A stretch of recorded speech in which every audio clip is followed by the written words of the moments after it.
그런 마음을 가지고 온 우리의 어떤 그런 바램과 또 우리의 자세와 달리 오늘 우리 진행되어진 로마서에 있는 말씀의 내용은 사실은 그렇게 만만한 말씀의 내용이 아닙니다. 오늘 9절부터 18절까지 읽은 말씀의 내용이 이미 우리가 해석을 하고 풀어내기 이전에 액면가 자체가 굉장히 부담스러운 말씀을 우리가 오늘 읽은 것입니다. 오늘 이 말씀은 마치 우리가 엑스레이를 우리가 찍고 우리 속에 어디 부위가 잘못되었는지를 의사로부터 우리가 이야기를 듣는 것과 똑같은 우리가 이야기를 듣는 것입니다.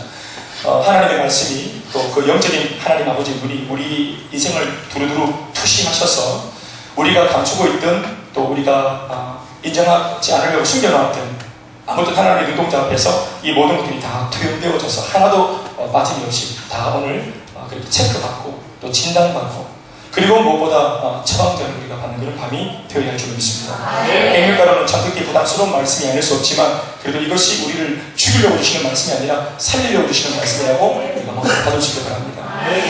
그래서 오늘 이 말씀을 통해서 내가 진짜로 복음이 필요한 사람이구나 하는 것을 우리가 알게 된다면 오늘 우리가 이 시간 참 제대로 주의 음성을 들은 밤이 아니겠는가 싶습니다. 로마서의 큰 주제는 두말할 것도 없이 복음입니다. 복음이란 우리 인생의 모든 문제를 해결하신 바로 예수 그리스도의 십자가의 승리입니다. 찬양합시다. 예수님께서 이 땅에 오셔서 십자가에 달려 죽으시고 사흘 만에 부활하사 우리 모든 인생들에게 쥐어주신 그 고귀한 선물이 바로 다른 것이 아니라 복음 한 자락입니다. 이 복음 하나를 주기 위해서 주님이 오셨고 죽으셨고 부활하시고 승천하셔서 이 완성된 구원 속에 이 모든 완성된 구원을 복음이나 복된 소식 속에 다 우리가 함축적으로 담아놓으시고 예수님을 딱 그 소식을 예수 그리스도가 나의 모든 인생의 문제를 해결하셨다는 소식을 접하면 우리 인생에 놀라운 그런 영적 병동이 일어나는 것입니다. 영적인 신분이 바뀌어지고 죽었던 생명에게 새로운 하나님의 생명이 주어지고 할렐루야. 이 모든 하나님의 축복이 복음 안에 다 이렇게 시작이 되어 있는 줄로 믿습니다. 예수님이 우리에게 복음을 주기 위해서 오셨다라고 말해도 틀린 말이 아닌 거죠. 예수 그리스도께서 친히 십자가와 부활을 통해 사탄의 권세를 완전히 깨뜨리셨음을 믿습니다. 이것을 우리가 어떻게 부르냐면 예수 그리스도의 복음이다 이렇게 부릅니다. 따라하시겠습니까? 예수 그리스도의 복음.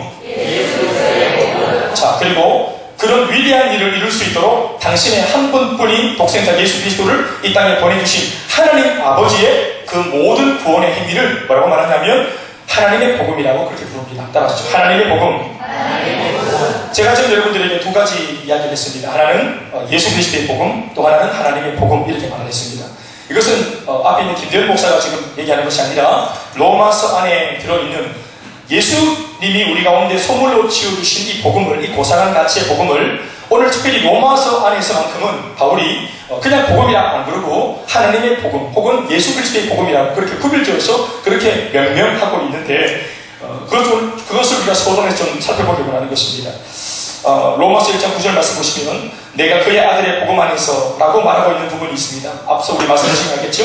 내가 그의 아들의 복음 안에서 예수 그리스도의 복음이라고 바울이 표현한 것입니다.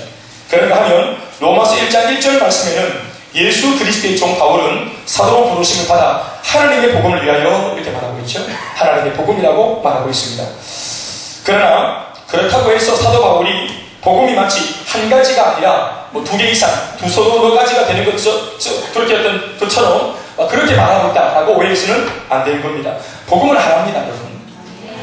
그러나 사도 바울은 특이하게도 이 로마서에서는 문제 자체를 다루신 예수님의 일하심을 예수 그리스도의 복음이라고 그렇게 부르고 있고 그 일을 하라고 예수님을 이 땅에 보내신 하나님 아버지의 일하심을 하나님 아버지의 그 거룩한 행동을 하나님의 복음이라고 각기 다른 말로 표현하고 있습니다.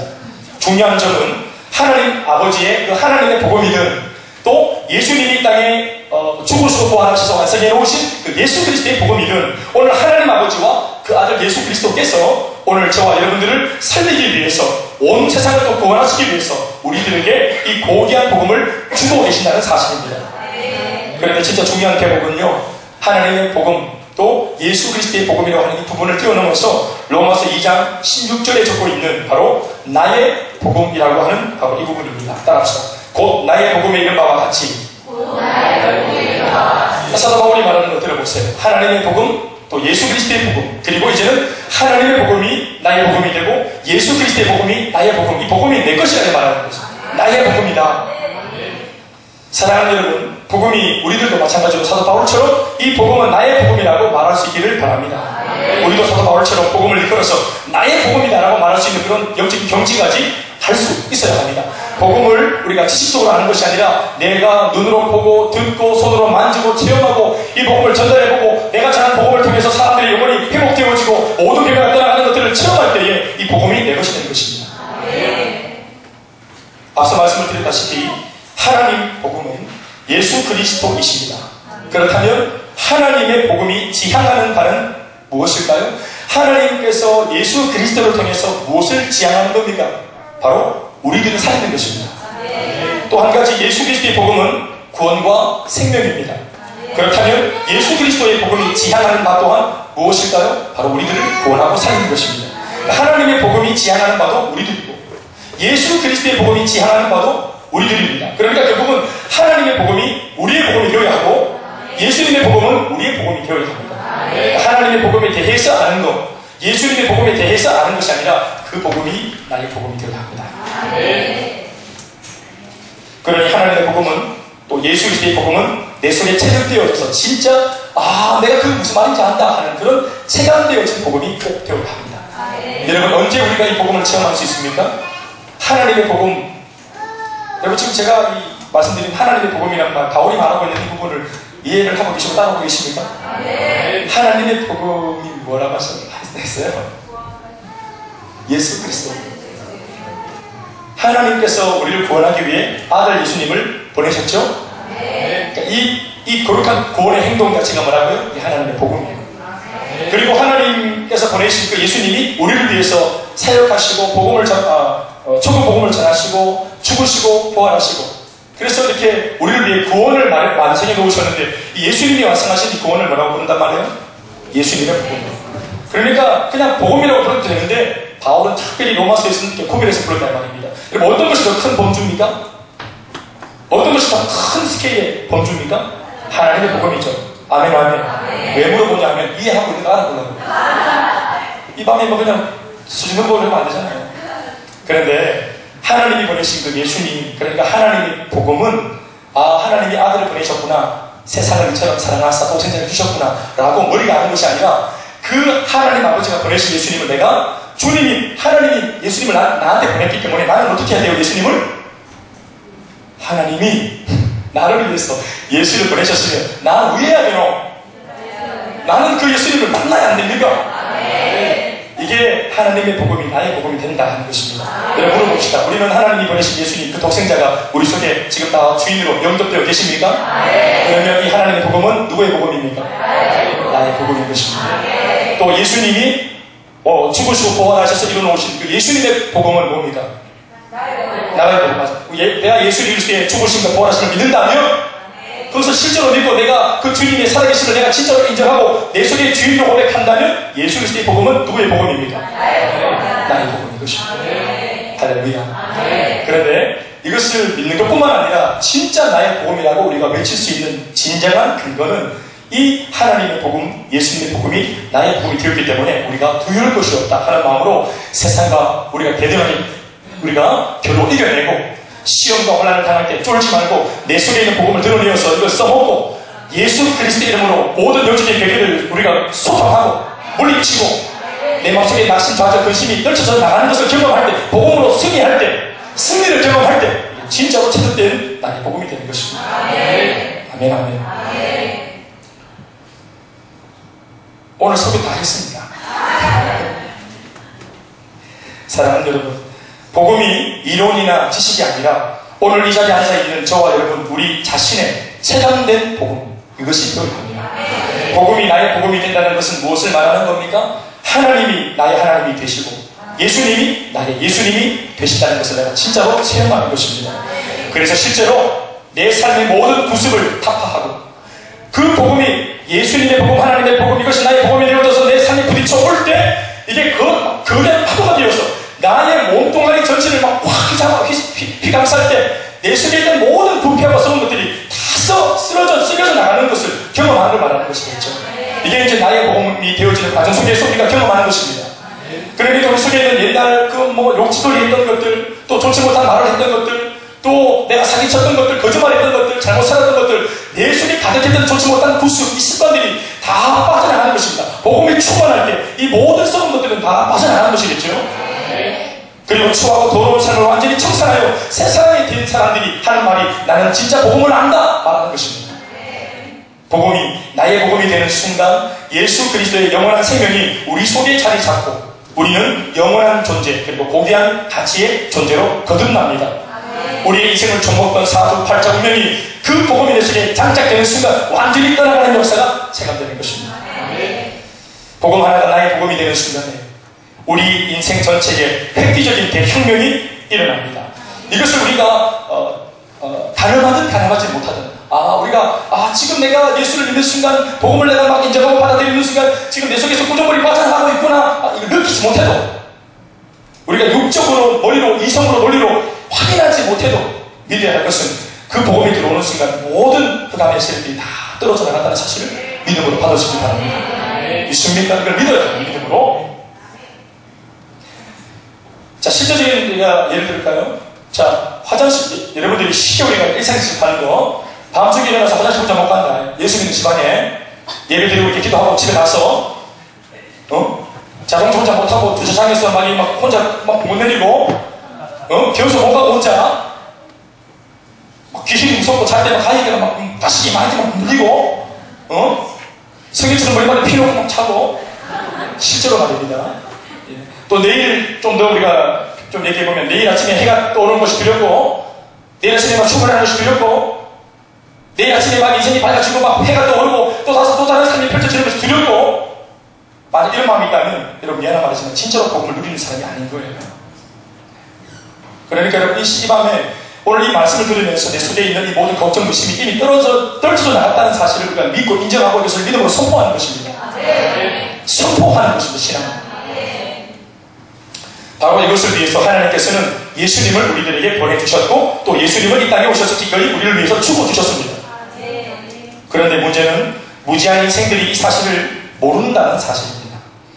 하나님께서 얼마나 우리를 위하고 계시는지 모르고 예수님께서 우리를 위하여 얼마나 위대하고 대단한 일을 이미 이루어 놓으셨는지에 대하여 전혀 우리 인생들이 관심이 없다는 것이 문제입니다. 더불어 그 복음이 없이 아무렇게나 살다가 죽어버리면 돌이킬 수 없는 무시무시한 지옥의 심판과 형벌, 자신을 집어삼킬 것이라고 하는 그 비참한 운명을 전혀 이 사람들이 모른다는 것입니다. 오늘 본문 10절에서 12절의 말씀을 함께 읽어보십시다. 기록된 바 시작. 기록된 바 시작.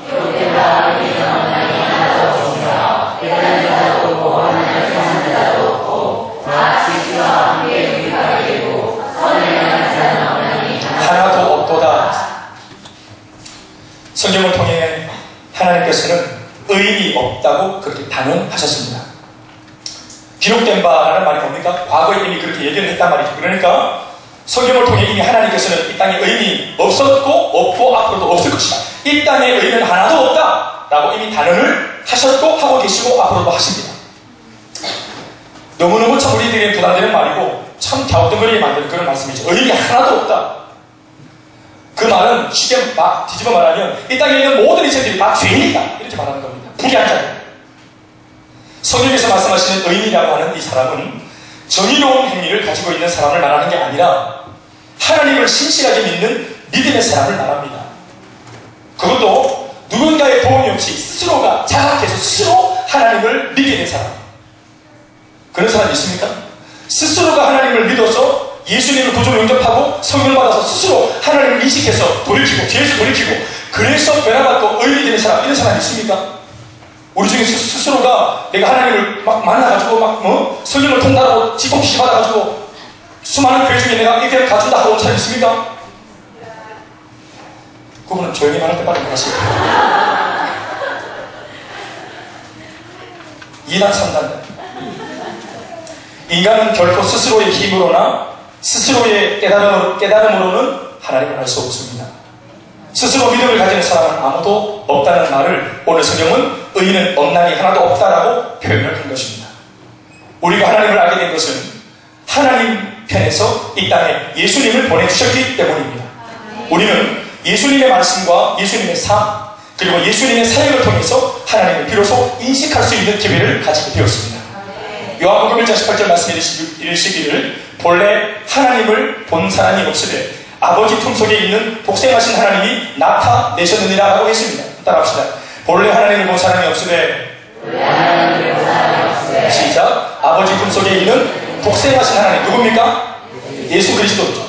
그러니까 예수님이 이 땅에 오셔서 비로소 사람들에게 누구를 나타내 보이셨습니까?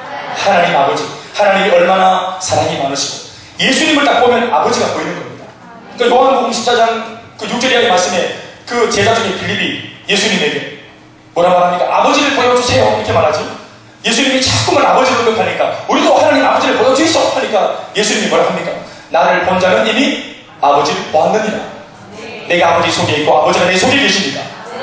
예수님과 하나님 성령님은 유무소통하시고 성삼위일체이시니까 예수님을 본 사람은 아버지를 본 것입니다. 여러분 우리가 그러면 하나님을 잘 모르겠지만 예수님을 통해 우리가 알 수 있는 하나님은 어떤 분이십니까?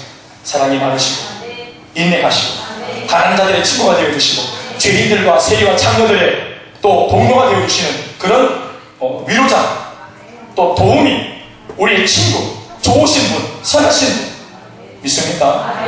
예수님이 하나님 아버지가 어떤 분인지 다 보여주셨습니다.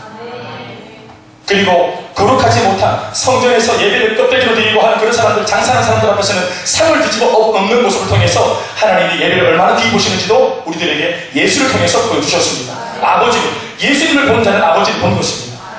그리고 빌립이 그래도 모르겠다 하고 불타는 소리 하니까 예수님 뭐라 했습니까? 나를 보고 못 믿겠거든 내가 하는 일을 보고서라도 아버지를 믿어라. 그 유명한 말씀 있죠? 요한복음 14장 6절 말씀 다 같이 읽어봅시다. 시작. 나로 말미암지 않고는 아버지께 볼 자가 없느니라. 있습니까? 예수 그리스도를 통해서 우리는 아버지를 보고 듣고 누리고 아버지께로 가고 아버지를 발견하고 아버지의 생명을 우리가 함께 누릴 수 있는 것입니다. 사랑하는 여러분 보십시오. 우리가 스스로 하나님을 알 수 없습니다. 독생하신 예수 그리스도가 이 땅에 오셔서 하나님 아버지를 우리에게 보여주셨습니다. 이 땅에 존재하는 우리 모두는 하나님과 예수님의 거룩한 합의 때문에 비로소 하나님이라고 하는 신적 인식을 처음으로 가질 수 있게 되었습니다. 아, 하나님이시군요. 신적 인식. 우리 이 육을 가진 인간이 우리의 머리로 아, 하나님이시군요 라고 탁 우리 이 머릿속에 불이 딱 들어오는 순간 신적 인식. 모든 신자들은 이 신적 인식이 어릴 때부터 예수 믿었지만 이제 중고등부, 청년부 막 지나면서 수련회 가서 은혜를 받는다거나 아니면 혼자 기도하다가 은혜 받는다거나 아니면 성경을 읽다가 은혜를 받는다거나 이게 옛날부터 알고 있었지만 그게 무엇을 의미하는지 모르고 있다가 어느 한순간 은혜를 탁 받으면서 성령의 불이 딱 임하면서 신적 인식이 딱 아, 이 모든 것이 하나님께서 함께 하신 본인의 흔적이구나 이걸 알게 되죠. 또 다른 데 믿었던 사람들은 베드로처럼 거물이 막 찢어지도록 잡아가지고 그래가지고 막 이게 배가 밀어 터지도록 그 막 거물이 찢어지도록 물고기 막 잡아가지고 두 배 가득 실어가지고 막 그래 엄청난 부자가 딱 된 다음에 야 예수님 나는 동업합시다가 아니라 그 엄청난 기적을 하고 난 뒤 예수님 앞에서 이 베드로가 뭐라고 말합니까? 주여 나는 죄인입니다. 나를 떠나십시오. 그 말이 뭡니까? 예수님의 말씀 한 번에 이 엄청난 물고기를 잡아낸 그 사건, 이 상황 자체를 통해서 예수님이 누구인지 알아보는 것입니다. 하나님의 아들인 것을 알아보는 것입니다. 이걸 신적 인식이다. 예수님이 누구시구나를 알면 상대적으로 신적 인식이 생기면 상대적으로 자기 인식이 생깁니다. 하나님은 거룩하신 분이고 그리고 그 거룩하신 분 앞에 서고 보니 나는 거룩한 분 앞에 설 수 없는 죄인이라는 사실을 깨닫게 되는 것입니다. 그래서 신적 인식이 일어나면 동시다발적으로 내 속에 자기 인식이 일어나는 것입니다. 아멘 아멘. 그러면서 신앙생활이 시작되는 것입니다. 보십시오. 이 베드로도 마찬가지로 누가 와서 신적 인식을 깨닫게 하셨습니까? 예수 그리스도가 직접 오셔서 알려주셨습니다. 다시 말해 하나님과 예수님께서 우리 가운데 주신 복음 때문에 예수님을 믿을 수 있게 됐고 거듭나게 되었고 성령을 받게 되었고 하나님의 자녀의 번체를 누리게 된 줄로 믿습니다. 그러나 우리 스스로는 절대로 이런 축복의 자리에 감히 스스로의 힘으로는 자발적으로는 우리가 들어설 수조차도 없는 우리 안에는 비참한 그런 형편이 있다는 사실을 우리가 알아야 합니다. 다시 한번 오늘 본문 10절에서 12절 말씀을 한번 더 주목해 보세요. 기록한 바 의인은 없나니 하나도 없다. 깨닫는 자도 없고 하나님을 찾는 자도 없고 다 치우쳤다. 그리고 다 무익하다. 선을 행하는 자는 없나니 하나도 없다. 이렇게 말합니다. 바울은 이미 구약을 통해 언급해 놓으신 하나님의 말씀들로 인생들을 바라보시는 하나님의 견해를 이렇게 피력합니다.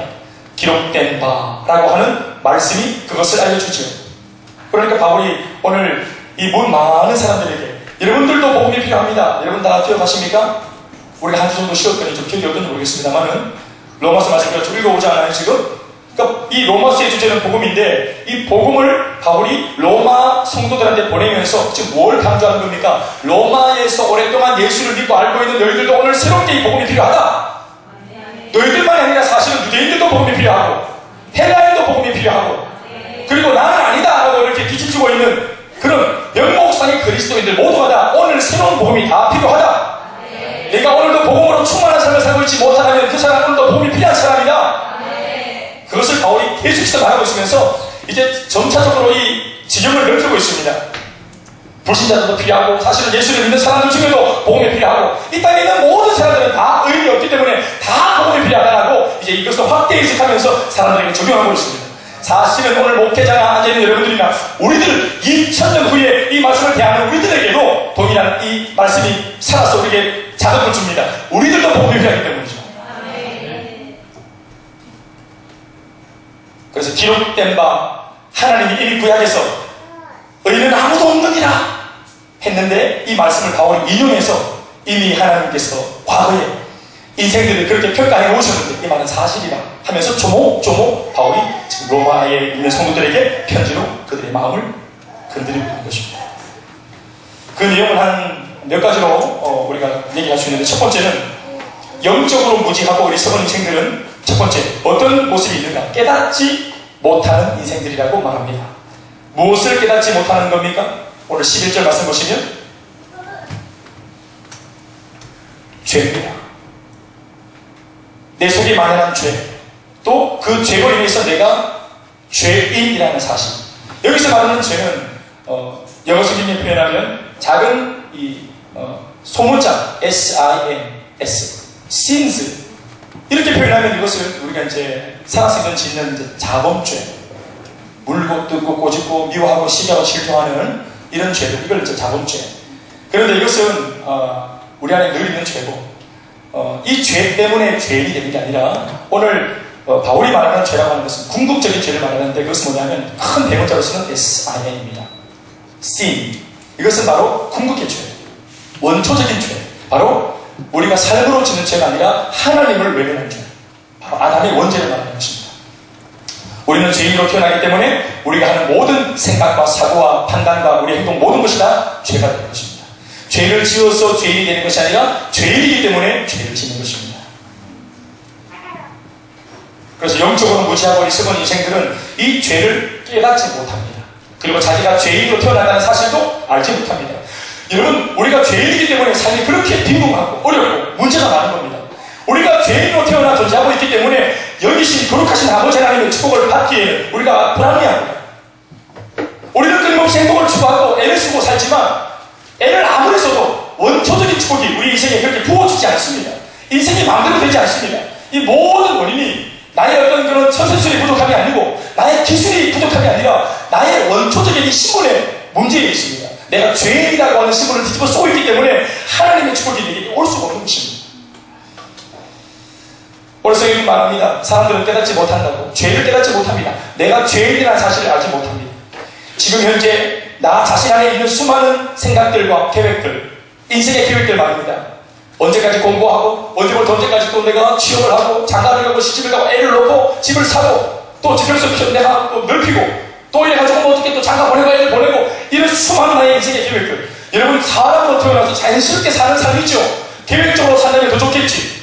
이렇게 살아가는 나의 모든 자연 발생적인 생각과 사고와 계획들이 이것이 그 속에 하나님이 인정할 만한 것들이 아무것도 없다는 사실을 우리가 인정할 수 있겠습니까? 그러나 성경은 그렇게 말합니다. 우리가 나름대로 열심히 추구했던 모든 삶, 나름대로 살아보려고 애썼던 그 모든 열심들, 땀 흘리며 수고하며 그렇게 나름대로 착실하게 살았던 모든 삶을 하나님의 눈동자로 딱 볼 때는 하나님이 건질만한 선한 것이 하나도 없다라고 성경은 평가합니다. 그러니 이런 말을 누가 인정할 수 있겠습니까? 정말로 인정하기가 쉽지 않은 말입니다. 그러나 단호하게 성경은 말합니다. 의리 없다고. 우리의 삶의 모든 것들이 아직까지 들통나지 않은 죄인일 뿐이지 우리 모두가 다 죄인이라고 성경은 그렇게 우리를 말합니다. 하나님을 등진 자신의 죄 때문에 인생에 수많은 문제들이 찾아왔고 지나온 날의 비참함보다 앞으로 겪게 될 비참함이 더 심각해질 것이라고 하는 이 무서운 진실을 과연 스스로 자각할 수 있다고 생각하십니까? 인생은 깨닫지 못합니다. 이때까지 예수 없이 살면서 그렇게 괴통당하고 불행했고 눈물 한껏 마음을 쏟아가고 가문의 대열이 가능하고 또 폭력으로 또 노름으로 또 뭐 어떤 그런 유전적인 어떤 그런 병력으로 수많은 고통을 당해보고 살아왔음에도 우리가 좀체 하나님 앞에 회개하고 두 손으로 항복하려고 들지 않습니다. 이 모든 고통의 문제가 하나님을 떠났기 때문에 찾아온 문제라는 사실을 우리는 모르기 때문입니다. 깨닫지 못합니다. 스스로 자각하지 못합니다. 그래서 할아버지도 그렇게 사셨고 아버지도 그렇게 살고 계시고 나도 그 전철을 따라가는 것입니다. 저도 그렇게 살았고 그것을 보고 살았고 그렇게 살 뻔했죠. 누군가가 찾아와 이 인생의 사주팔자 운명을 보고만 해서 바꿀 수 있다는 사실을 우리가 듣기 전까지는 우리 모두도 그렇게 살고 있었습니다. 스스로 깨달았습니까? 아무도 없습니다. 그런 사람. 스스로 자각하는 것은 고사하고 누군가가 찾아가서 이 사실을 알려준다고 하더라도 결코 이 사실을 인정하거나 받아들이기 쉽지 않습니다. 어떻게 내가 죄인이냐? 이제껏 내가 나름대로 착실하게 살아왔는데 이 모든 게 이게 불의한 삶이라고? 내가 교통법규도 꼬박꼬박 지켜봤고 내가 세력도 꼬박꼬박 믿고 내가 남한테 해코지 안 하고 내 나름대로 착실하게 살아왔는데 내 나름대로는 법 없이도 살겠다는 말을 듣고 살아왔는데 도덕적으로 별로 그렇게 결함이 없는 삶을 살아왔는데 이런 삶도 하나님 앞에는 천국에 발끝 하나 들여놓을 수 없는 죄악된 삶이라고 말한다면 어떻게 사람들이 그것을 인정하겠습니까? 인정하기 쉽지 않죠. 그러나 성경은 그것이 죄라고 말합니다. 하나님을 알지 못하는 상태의 모든 삶은 다 죄라고 말합니다. 스스로 깨닫지 못한다. 두 번째는 바울이 또 무엇을 말하고 있습니까? 인생에 대해서 영적으로 무지하고 어리석은 인생들은 스스로 하나님을 찾지 못한다고 말합니다. 스스로 깨닫지 못하는 사람은 당연히 하나님도 찾을 필요가 없겠죠. 내가 뭐 부족하다는 것을 느껴야 하나님을 요청하지. 하나님 없이 행복하다고 말하는 사람들이 무엇 때문에 하나님을 찾겠어요? 자신이 죄인임을 인정하지 못하기 때문에 하나님을 찾지 않아요. 복음의 필요성을 못 느껴요. 은혜 받아야 하는, 성령이 충만해야 하는 이유를 몰라요. 자신이 현재 심각한 질병에 걸렸다는 것을 알지 못하기 때문에 병원을 찾지 않는 것과 같은 이치입니다. 어떤 면에서 볼 때는 자신의 신변에 문제가 생겨서 그 문제 때문에 발부둥치다가 하나님을 만나는 사람들이 있는데 그런 사람들은 차라리 그 문제로 인해 큰 고아를 발견한 경우라고 말할 수 있습니다. 가난 때문에 부도가 나서 또 질병에 걸려서 아이들이 방황하는 것 때문에 남편 문제 때문에 여러 가지 삶의 문제 때문에 아유 나는 불행하다 어떻게 좀 해결할 수 없을까 그러면서 어떻게 하든지 문제를 해결해 보려고 발부둥치다가 그렇게 소문 듣고 교회까지 찾아왔다가 삶의 문제 해결을 하려고 교회에 왔는데 내가 만난 그 주님으로부터 받는 은혜는 문제 해결 정도가 아니라 인생의 모든 근본적인 문제를 해결받는 참 복음을 발견했다면 이 문제 만나 복음을 사는 사람은 보화를 발견한 사람입니다. 네. 그러나 대체적으로 인생들은 자신은 아무런 문제가 없다고 믿고 살기 때문에 결단코 하나님을 찾아 나서지 않습니다. 그래서 예수님께서는 마태복음 5장을 통해 팔복을 설교하시는 중에 8가지 복 중에 그 중에 최고의 복, 첫 번째 복은 심령이 가난한 자가 복이 있다는 말씀으로 우리에게 주신 것입니다. 마태복음 5장 3절 말씀입니다. 시작. 심령이 가난한 자는 복이 있나니 천국이 그들의 것입니다.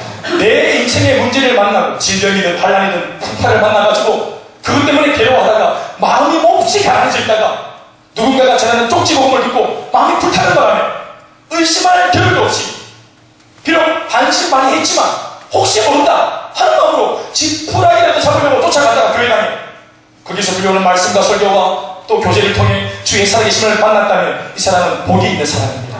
천국을 소유하게 된 것입니다. 문둥병자가 예수님을 만나 치유받고 구원받는 축복과 호사를 누렸습니다.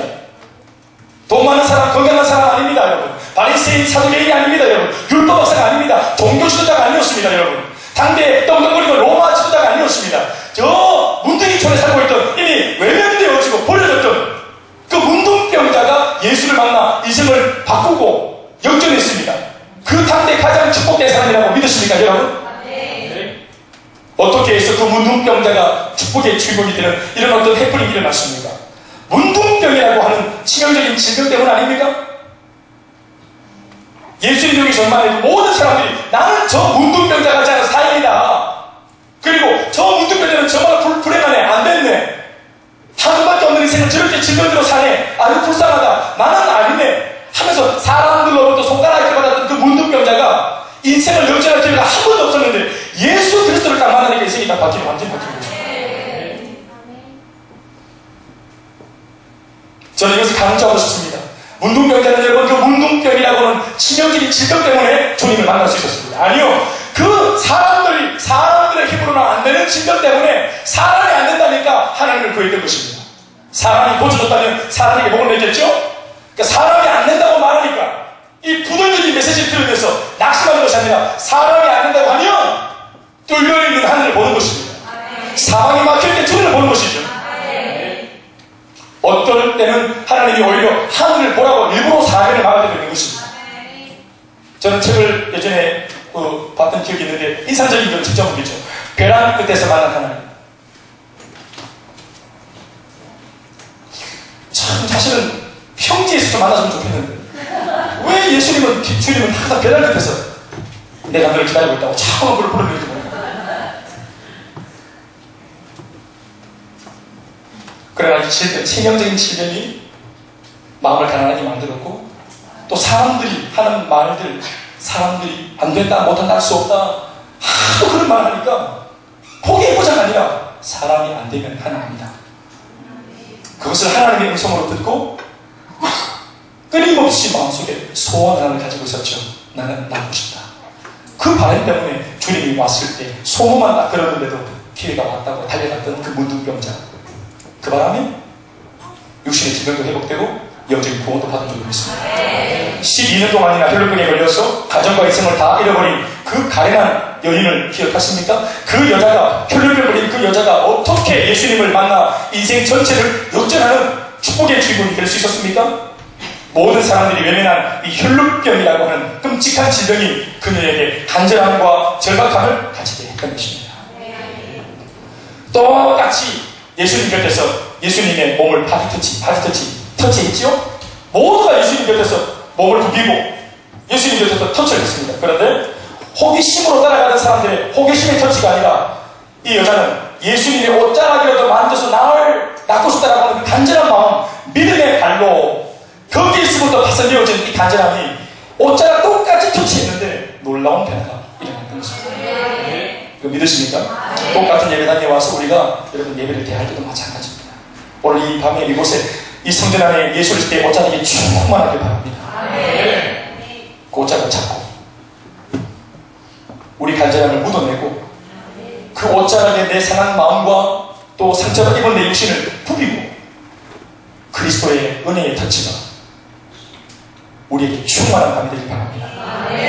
사실은 하나님이 없는 이 세상 모든 사람들의 상황이야말로 언제 죽을지 모르는 문둥병자의 상황이고 오히려 이 땅에 나는 아무 문제 없다고 떵떵거리는 사람들이야말로 중풍병자고 언제 죽을지 모르는 외면당한 혈루병 걸린 여자와 같은 운명입니다. 이 땅에 있는 모든 사람들이 그런 지금 백편입니다. 하나님은 적어도 그렇게 보고 있습니다. 그렇게 살다가 하나님이 필요 없다고 그렇게 살다가 아니면 하나님이 없어도 행복하다고 말하고 그렇게 살다가 한 번 죽는 것은 사람에게 정해진 것이요 그 후에는 심판이라고 말씀하신 그 심판대 앞에서 우리가 철퇴를 받을지 모르는 이런 운명이나 사실을 모르고 살다가 오히려 문제 만나 이 땅에서는 잠시 어려움을 당했지만 주님 만난 사람들보다 훨씬 더 고통스러운 삶을 살지 않겠는가? 성경은 그렇게 평가하는 것입니다. 우리 모두는 성경을 통해서 문둥병자의 간절함을 배워야 합니다. 혈루병 걸린 여인의 그 절박함이 다름아니 바로 우리 안에, 오늘 저와 여러분들 안에 이 절박함과 간절함이 있어야 합니다. 옷자락 잡으려고 하는 절박함이 오늘 우리들에게 있어야 합니다. 우리가 천년만년 살 것 같이 인생을 대하고 있으니 겁없이 여유를 부리고 있는 것입니다. 잠시 방황을 해도 언제든 마음만 먹으면 얼마든지 다시 하나님께로 돌아갈 수 있다는 이 안일한 생각이 오늘도 우리 자신을 회개하지 못하게 하는지 모르겠습니다.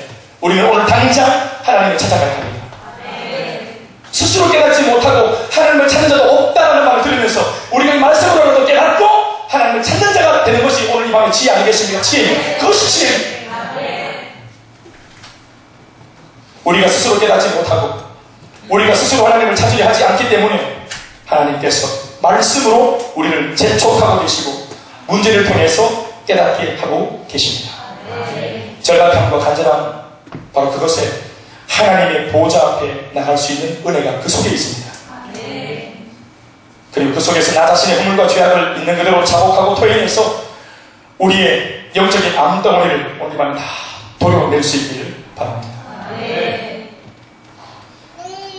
세 번째, 영적으로 무지하고 리석은 인생들은 다 치우쳐 있고 무익한 삶을 살고 있다고 바울은 말합니다. 이번 세월호 침몰의 원인 중 하나로 우리는 오늘 처음 들었던 말이죠. 사실은 무슨 말이죠? 선박의 복원력 상식이라는 말을 처음 들어봤습니다. 배 밑에 물을 담아서 무게중심을 딱 잡아줘서 혹시라도 배가 한쪽으로 기울어지면 무게중심이 그 기울어진 배를 다시 잡아줘서 다시 원위치로 복원하는 것을 말합니다. 이것이 복원력입니다. 그런데 하나님을 떠나 한번 기울어지기 시작한 인생이라고 하는 배는 복원력이 없습니다. 그래서 한번 치우치기 시작하면 통제불능한 상태가 되어서 그 상태로 어디까지 가는가? 끝까지 갑니다. 끝까지. 아담으로부터 치우치기 시작한 인류의 문명은 지금까지도 어떻습니까? 여전히 치우쳐 있습니다. 더 심각해져가고 있고 살면 살수록 시간이 해결해 주는 것이 아니라 그 문제가 더 어려워집니다. 그러니 아무리 열심히 살고 치우친 상태로 아무리 열심히 살고 치우친 상태로 아무리 진지하고 착실하게 살아도 그 인생은 성경의 평가처럼 무익하다 하는 평가를 비켜갈 수 없습니다. 생명당에 달린 육상 경기에서 1등을 하고 테이프를 딱 끄는 것 같은데 비디오 판독을 딱 해보니까 궤도를 벗어나 달렸다고 판정이 나온 것입니다. 그러면 반칙패로 평가되는 것처럼 우리 인생 전체가 아무리 열심히 살았다 하더라도 인생은 사실은 열심히 살았다 말았다 하는 이런 것들을 떠나서 이미 치우친 인생들이기 때문에 무익한 인생이라고 하는 평가를 피하지 못한다는 것입니다. 이것이 얼마나 불행합니까? 그러니까 예수 없는 사람들은 진짜 이 땅에서 지신이 고생하고 직사게 고생하고 그리고 참고 견디고 인내하고 그렇게 쫙 살았는데 이게 인생을 평가하는 하나님의 심판자 앞에서는 인생 잘못 살았다는 평가를 받는 거예요. 그러니 얼마나 기가 막히겠습니까? 그러나 복음을 내 인생 안에 받아들이면 그 순간부터 인생의 복원이 빠르게 일어나기 시작합니다. 사나마나한 무익한 인생이 없어서는 안 될 유익한 인생으로 탈바꿈하기 시작합니다. 의미 있는 인생, 가치로운 인생, 그런 인생 말입니다. 열왕들이 많았습니다. 근데 하나님께서 끊임없이 그 열왕기 또 역대하 산하 읽어보면 하나님께서 직접 표현하시기를 그리워하는 사람이 하나 나오죠. 이런 표현이 맞아요. 항상 그 왕들이 히스기야 또 우시야 또 요시야 몇 명의 왕들은 여러분 단회적이지만 개혁을 단행하고 그리고 하나님의 백성들을 우상을 척결해서 산당을 부수고 하나님의 백성답게 그렇게 뭔가 갱신시키려고 애를 썼던 왕들이 있었습니다. 그런 멋진 왕들이 나왔을 때마다 하나님께서 참 내 종 잘한다, 참 내가 세운 나의 종 참 잘한다, 그러면서 항상 덧붙인 말이 뭐냐면 그러나 내 종 다윗만은 못하였다 이렇게 표현합니다. 하나님께서 누구를 그리워하고 있죠? 다윗을 그리워하고 있어요. 이 말이 참 조금은 생각해봐야 될 말인 거예요. 왜냐하면 이미 다윗은 이 땅을 주고 떠난, 그래서 아마 다윗이 그 믿음을 통해서 아마 하나님을 믿고 천국에 안 갔겠어요. 이 부분에 의심하는 사람 있습니까? 다윗은 여러분 내 종이 참 잘하지만 내 종 다윗만은 못하였다 이렇게 말할 때 지금 다윗이 어디 있습니까? 하나님 그 말하실 때 이미 하나님 곁에 있습니다. 이렇게 다윗이 사라진 것이 아니고 보고 싶은 다윗 이게 아니고 다윗이 이미 하나님 옆에 이 존재하고 있는데 천국에 어깨동무 할 수 있고 얼굴 딱 잡고 이렇게 할 수 있고 악수할 수 있고 다음에 오늘날 가지고 마치 커피 마실 수 있고 다 옆에 있어요. 그런데 하나님께서 그리워하는 다윗은 어떤 다윗입니까? 인간의 육적인 한계를 뒤집어 쓰고 다른 사람과 똑같은 성경으로 이 땅에 몸담아 살면서도 그렇게까지 살 수 있다는 것을 보여낸 사람. 하도 사람들이 안 된다 못한다 그러면 육체를 가지고 있는데 우리가 철사가 예수를 어떻게 그렇게 믿어? 하나님 너무 부담한 거 아이가? 나한테 너무 많은 것을 말하는 거 아이가? 이러면서 전부 다 변명하고 자빠져 있는데 다윗이라는 사람이 어릴 때부터 막 사다 잡고 곰 잡고 골리앗들이 잡으면서 막 진짜 날아가니까 때로는 실수도 있지만 실수하고 자빠졌을 때 즉각적으로 일어나서 하나님께 엎드려 사죄하고 고백하고 회복되어지고 하나님이 붙여주신 수많은 백성들을 위해서 온 힘을 다 쏟아부은 사람 그 다윗 인간의 한계를 뒤집어 쓰고 있었지만 하나님의 능력을 날마다 구하면서 여호와는 나의 목자시라고 항상 나를 인도해 주셔야만 한다고 기도하고 응답하고 달려가는 주변에 있는 전부 다 원수 천지인데 전부 다 반대 세력들이 천지인데 그 외롭고 고독한 순간에도 조금도 좌절하지 않고 끊임없이 수많은 다윗의 시편을 통해서 아는 바와 같이 외롭고 불안하고 또 고독하고 그렇게 쓸쓸했지만 그럴 때마다 노래하고 또 내가 노래하듯이 내가 또 얘기하듯이 저 높이 솟은 산이 되기보다 여기 오름직한 동산이 되기 이러면서 막 다윗 동산이 돼가지고 막 하나님의 말씀대로 사람을 애를 쓰고 그러면서 하나님의 은혜를 덧입고 얼마나 많은 이방 사람들이 다윗 때문에 두려움을 떨어서 이스라엘에 치도오지 못하게 만들었던 다윗의 하나님의 그 살아있는 존재를 온 땅에 드러내 보여줬던 다윗 그 자신의 작은 체구와 짧은 인생을 통해서 영원하신 하나님 그 위대하신 하나님 광대하신 하나님을 이 모든 이방 세계 사람들한테 하나님 이런 분이라고 하는 것을 보여준 사람 너는 칼과 단창으로 내게 달려오거니와 나는 네가 모욕하는 만군의 주 여호와여로 한다고 하면서 만군의 주 여호와의 하나님의 이름을 만방에 드러냈던 사람 이 땅에 사람 하나가 살면서 여호와 하나님을 이렇게까지 드러내고 살 수 있고 이렇게 간증하고 주님을 드러내고 살 수 있다는 것입니다. 그러면 여러분 다윗을 통해 주님이 얼마나 많이 이 땅에 나타나 보여줬고 다윗을 통해 하나님이 이 땅에 얼마나 많이 소개되었습니까? 다윗이 하나님을 드러내는 사람이었기 때문에 그러니까 하나님께서 이미 죽어져 올라온 다윗보다 옆에 있지만 이 땅에 그렇게 변명하지 않고 핑계대지 않고 불꽃같이 지키는 정도 살았던 그 다윗을 하나님 그리워하는 것입니다. 그렇죠?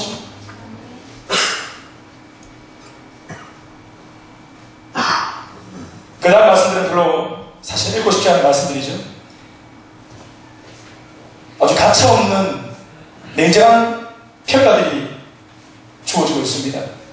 여기까지 왔는데도 아직 나는 죄인 줄 모르겠다. 뭐 내가 무슨 잘못이 있노? 이런 어떤 마음이 있는 사람들을 위해서 우리 또 성경이 친절하게 좀 더 자세하게 이제 엑스레이를 못 찍으니까 막 MRI, CT로 들어가서 막 이 진공을 돌리고 막 해가지고 다 정당하게 보여주는 것입니다. 뭐라고 말하고 있습니까? 그들의 목구멍이 이렇게 말하지만 그것이 아니고 여러분 나의 목구멍입니다. 나의 목구멍은 열린 무덤입니다. 입만 열면 우리 속에서 얼마나 추하고 더러운 게 나올지 모릅니다. 시체 썩는 냄새가 나오는 것입니다. 또 우리 혀로는 날마다 속임을 일삼고 거짓을 말하고 우리 입술에는 독사의 독이 있고 우리 입으로 사람을 꽉 물면 사람 죽어버린다 이 말입니다. 그리고 그 입에는 저주와 악독이 가득하고 우리 발은 날마다 빨리빨리 쫓아빨리 하면서 이 많은 스케줄을 통해서 사람들을 세우고 또 격려하고 위로하고 복음을 전하는 일에 내 발이 바쁜 게 아니라 이 발이 어디 바쁘냐면 A라고 하는 적이 나가지고 막 이상한 것이 나타나면 다 초토가 되어버린 거예요. 이렇게 막 그냥 못생기냐고 많이 말을 하고 머리 왜 이렇게 크다고 말하고 오늘 화장이 뜯기 됐다고 말을 하고 이렇게 모든 부정적으로 말하고 그래가지고 완전 초토하시게 또 빠르게 움직여서 또 피라고 하는 적이 가서 또 막 이거 샥 다 죽이고 피 흘리는데 바른 바 이간질을 말하는 거거든요. 손 돌리고 그러니까 그 발은 피 흘리는데 빠르다. 민첩한 그리고 파멸과 고생이 그 길에 있어서 평강이 기다려져 평생 이렇게 싸움이 많기 때문에 마음속에 평강이 없는 것이 그리고 뭐라고 말합니까? 그런 사람들의 눈앞에 어떤 모습이라고 합니까? 하나님을 두려워하는 것이 없다는 말하죠. 왜 이런 짓을 합니까? 하나님을 두려워하는 것이기 때문에 그런 것입니다. 여러분 바울이 오늘 본인의 견해가 아니고 누구의 견해가 아니라 바울이 오늘 이 모든 말씀을 구약에서 하나님이 직접 말씀하신 것을 그대로 인용해 와서 오늘 로마에 있는 성도들에게 그대로 전달하고 있습니다. 굉장히 정확하게 그대로 전달하고 있습니다. 그리고 바울이 꼭 그들에게 심어주고 싶은 말이 뭐냐 하면 우리 모두가 죄인이라는 것을 인정하자. 이 말을 하고 싶은 겁니다. 그리고 복음이 필요한 사람은 그 사람, 저 사람이 아니라 바로 나다 라고 시인하도록 하기 위해서 오늘 바울이 그들을 이끌어내고 있습니다.